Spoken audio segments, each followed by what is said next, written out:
நம்ம வந்து பீஃப் பிரியாணி செய்ய போகிறோம். அதுக்கான மெஷர்மெண்ட் பார்த்துக்கலாம். ஒரு 1½ கப் வந்து சீரக சம்பா ரைஸை நல்லா ஊற வச்சுக்கணும். அதுக்கப்புறம் 2 தக்காளி, 3 வெங்காயம், 2 பச்சை மிளகாய் எல்லாத்தையும் கட் பண்ணி வச்சுக்கணும். ஒரு பேனில் கொஞ்சோண்டு கீ ஆயில் ஆட் பண்ணிவிட்டு பிரியாணி ஸ்பைசஸ் எல்லாத்தையும் போட்டுவிட்டு அதுக்கப்புறம் ஃபஸ்ட்டு தக்காளியை நல்லா வதக்கிக்கணும்.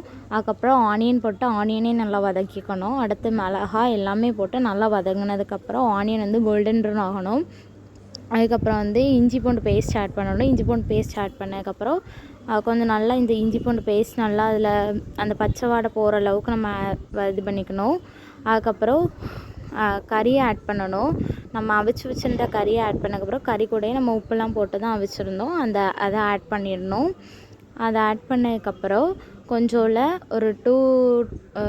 ஒரு 1 கப் தயிர் ஆட் பண்ணணும். ஒரு சின்ன 1 கப் தயிர் ஆட் பண்ணிவிட்டு அதுக்கப்புறம் இதுக்கு ஒரு பிரியாணி ஸ்பைசஸ் மசாலா செய்யப்படும்.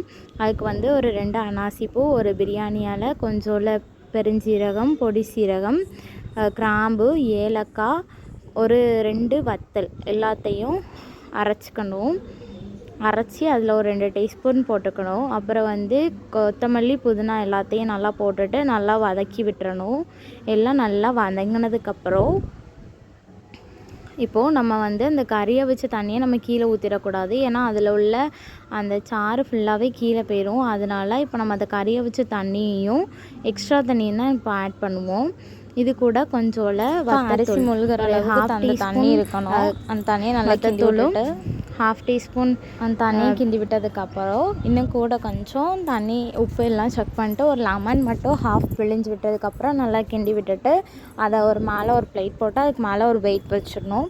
அந்த வெயிட் வச்சதுக்கப்புறம் கொஞ்சம் நல்லா தண்ணி வந்து கொஞ்சம் நல்லா வற்றி கொஞ்சம் அரிசி வந்ததுக்கப்புறம் கீழே ஒரு தோசைக்கல்லோ இல்லை ஒரு வெயிட்டாக ஏதாவது ஒரு கல் வச்சு அடுப்பை லோ ஃப்ளேமில் வச்சுட்டு அந்த சட்டி மேலே தூக்கி வச்சதுக்கப்புறம் நீங்கள் தம் போட்டுருங்க. தம் போட்டதுக்கப்புறம் ஒரு 10 மினிட்ஸ் கழித்து நீங்கள் எடுத்து பாருங்கள். உங்களுக்கு பிரியாணி ரெடி ஆகிரும்.